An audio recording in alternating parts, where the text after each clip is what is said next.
Hello to all you Taurus.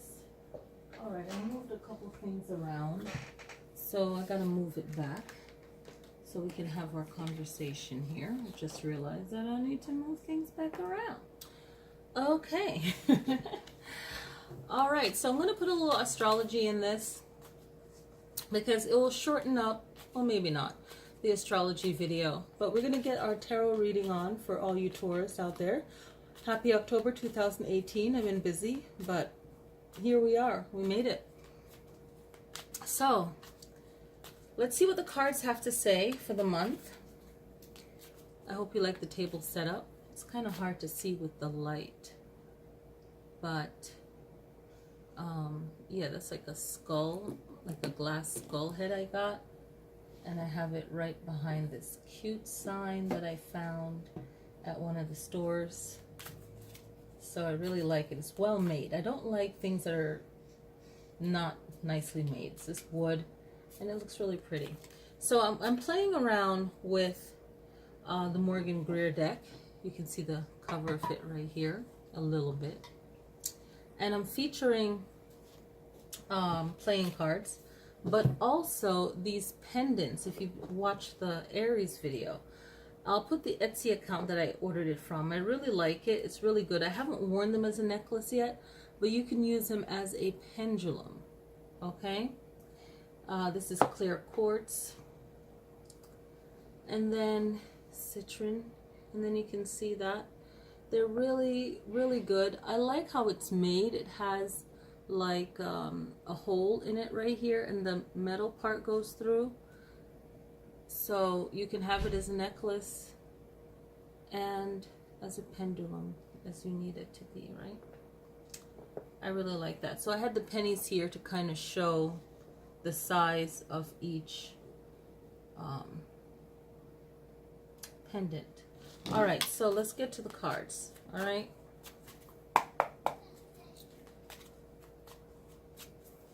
All right, so what do we need to know for Taurus for the month of October 2018?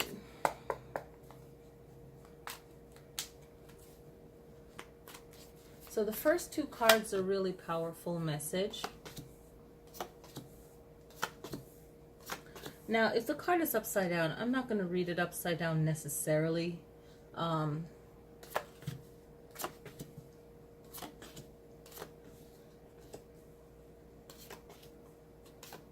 So I'm putting out 11 cards. And then later on I will pull from the playing cards. Now, I've played around a little bit with them. I haven't written. It's so funny, the King of Hearts, whenever I want to show it in the last video, it's the one that popped up as the written on one. Some of them are written on. I think I've written on the hearts a lot, all the hearts. And then, what is this called? Spade. Okay, so the intuition will work, even though I'm like, I can't tell the clubs from the spades. Like that's my main thing, because I don't play card games. I like to, but I haven't since I was a kid, and I don't even remember what the games were called. Like, I have no clue.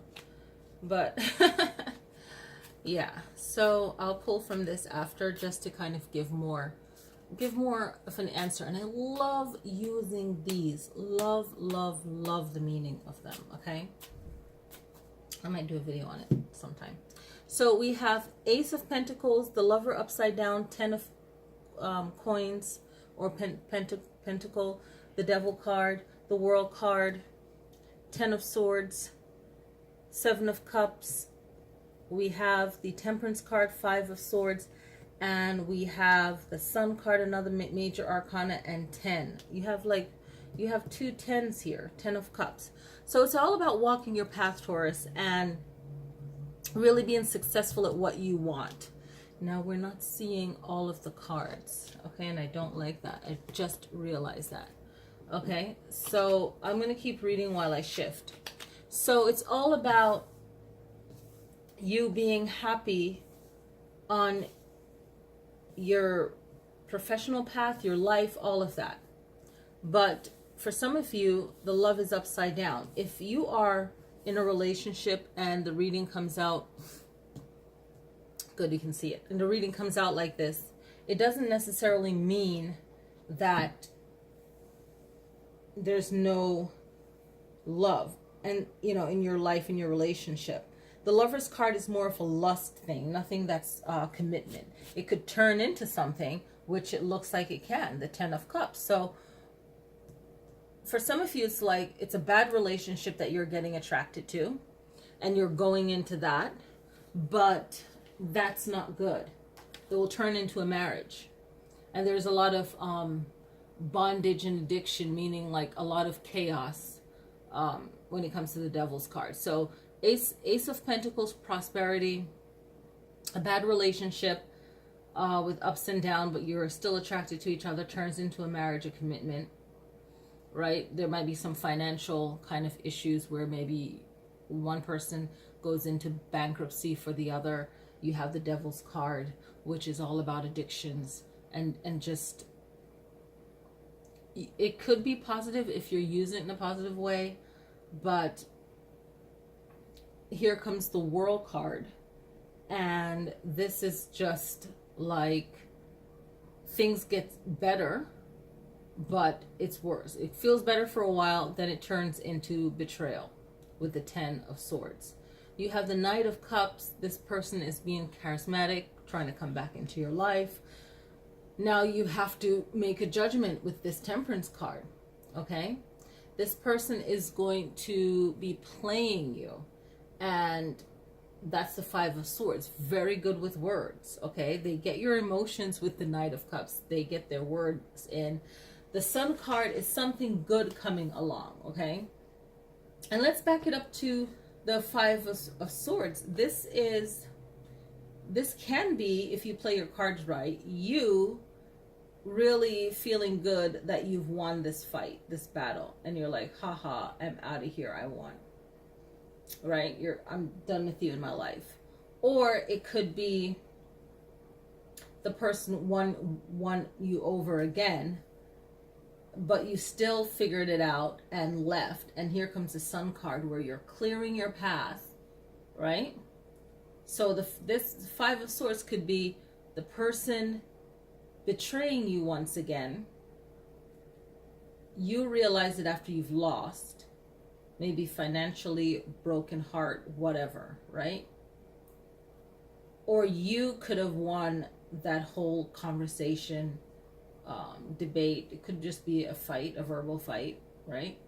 But here's a Sun card in Major Arcana about a fresh start. Take that fresh start, and eventually you'll be around people that will lift your spirit. This could be 10 of Cups, could be a family celebration you're going to, some kind of family fun. It could be new work, new job, something of that nature, okay? So whether you're single or you're married, and if you happen to be in a marriage, then this is financially, your career is fine, but there's some hiccups in the relationship. You have to help that person out, okay? For some of you, you're going to get a divorce if you're married, right? Some of you, you'll work the relationship out after a verbal fight. And then your family grows, renew your vows, whatever, okay? It could go both ways. Cartometry, right? So some of these cards aren't done yet. You got 10, 10, and 7. That's really good. That's really good. Okay, so I haven't written on all of them yet. So I'm going to see what my card says. Now, the first one, my card book says. So the first one, and what I do is I talk to people that I know that read these cards in the past. So I factor in that. But I also, the meaning that you get for these playing cards, they're good. Like, I've researched them. But also, it's good to know a reader that also can give you other meanings along the same line. That really is good. It feels like, oh yeah, that makes sense. Yeah, you know. So this is the 10 of Spades, 10 of Hearts, and 7 of Clubs. So the 10 of Spades is talking about a worry or grief, okay? And it may be the result of like a fear that you have or bad news, okay? And I shuffle these babies good. So I believe these cards, 2 of them popped up, or 1 of them popped up in the last reading. And if you're on the cusp of Aries and Taurus, I think that's really powerful. So with it being next to the 10 of Hearts, it's more of a concern of turning that bad news into something good, right? So whatever the bad news is with the 10 of Spades, there is a solution with the 10 of Hearts, okay? So you can make a good decision, so you can turn this bad news into a good news, right? Someone with a suggestion is coming to help you to solve that, right? So good news, great happiness, good fortune. It talks about a celebration, right? And any kind of large gathering. So in interpreting this, I feel like it's saying get advice, and get advice from as many people as you can, okay? With this 10 of Spades, worry, grief, right? And it's caused by fear, bad news, or some kind of health problem. But it's something that can be corrected. And it needs to be done. Yeah, it needs to be done right away. You can't just wait around on it and wish it away. The 7 of Clubs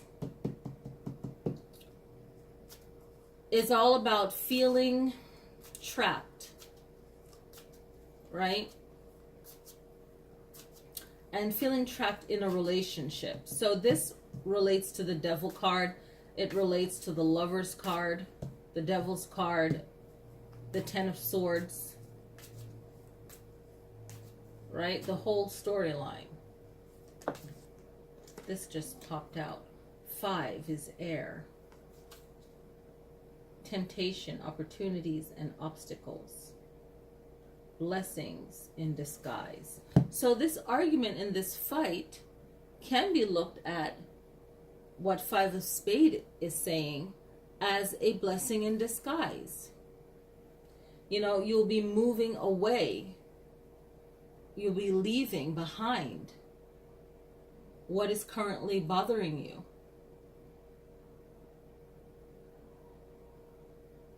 You know, leaving behind, getting rid of what you know right now.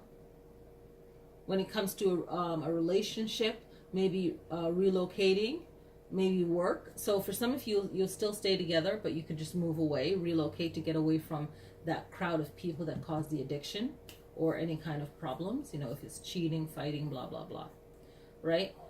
A new and better job, a new, better environment. Sometimes you can't just stay in the place and make things better. So let's look at what's going on for Taurus, okay? So let me click over and see for Taurus. Now for Taurus, you guys have 12th house issues, okay? So let's look at that. 12th house issues is dealing with your spiritual life, your dreams, for your astrology, Taurus. You have Uranus in the 12th house, okay? And Uranus is all about, you know, tradition, celebration, very forward thinking, a burst of energy that you'll feel, Taurus. All right. And also look over to what's going on in Scorpio. Okay. Scorpio has Venus, Jupiter, and 6th house issues, right? But Taurus, you're in the 12th house of your dreams, your spiritual life, needing to really think and then to move forward and make sure that you don't do anything that would sabotage the relationship to make it worse with you know, when you're arguing, be present in the moment and make sure that you're bringing up the facts of why you're hurt, right? Just make sure that your moves are right and really ground yourself. All right, because when you're in the 12th house, it's good for inspiration. But if you're going through a rough time, it can make you kind of feel, you know, idealistic and talk about things that's nice, but it's not really getting to the point of why you're in such distress. So Taurus has Uranus in the 12th house. You'll feel lots of energy. You'll feel the need for change as well. So whether it's changing, working together as a group and making things better, or, you know, just forward think your way out of it. You know, it's like, forget tradition. Uranus is like, okay, tradition, we can stay married, but if I'm gonna feel like, you know, crap, then it's not worth it. So if you like the video, you like the reading, this is your Halloween reading. The 8th of October is the new moon in Libra. It's an air sign for Taurus, but Taurus, you can still work with the new moon, set new intents, just get focused. You can meditate, you can do anything on the full moon. It doesn't have to be spiritual. It could be anything, work out, sweat, to get rid of that energy you built up inside of you if you feel like you need to cleanse and get rid of whatever and start anew. So there's different ways to move energy in the body during the moon cycle, okay? And even in the day, you know, if you work nights and you can't do that, do it with the sun, you know? But yeah, thank you guys so much for watching. I hope you enjoyed the video, and I'll see you guys next time.